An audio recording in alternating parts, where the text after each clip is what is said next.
কুণালদা আমাকে এই মঞ্চেই বলেছিলে না কৌস্তবের মাথায় কোনোদিন চুল উঠবে না।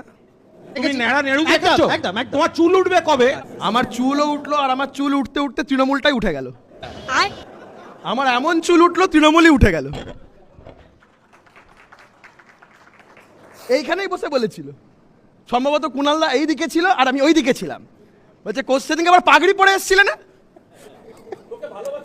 হেপি ওটা না, ওটা আমাকে দেখে পড়ে এসেছিল যে আমাকে খুব ভালোবাসে, এমনি সত্যি খুব ভালোবাসে। আমার মতে ওটা কৌস্তব সাজতে এসেছিল। কৌস্তব ওই গোয়াজিউ লাইকে যেরকম হয় না আমরা বিভিন্ন জিনিস সাজি, সেদিনকে কুণালদা কৌস্তব সেজেছিল। আমি বিশ্বাস করুন, আমি ভেবেছিলাম ওই পার্টিটার প্রেসিডেন্ট কুণালদা হবে। যে লোকটা সেই গাল ভর্তি দাড়ি নিয়ে, মনে আছে কিরম চাপড়া তো প্রেজেন্টম্যান, ধাপা ধাপ।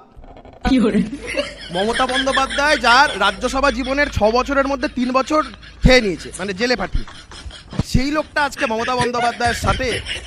সত্যি মমতা বন্দ্যোপাধ্যায়ের উচিত কুণাল ঘোষের মতন লোকের একটা ছবি বাড়িতে টাঙিয়ে রাখা।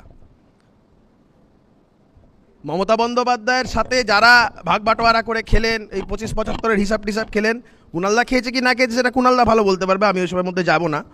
তবে 6 বছরের মধ্যে 3 বছর জেলে কাটানোর পরেও, মুখ্যমন্ত্রীকে চোর বলার পরেও মুখ্যমন্ত্রীর সাথে আছেন, মানতে হবে। তো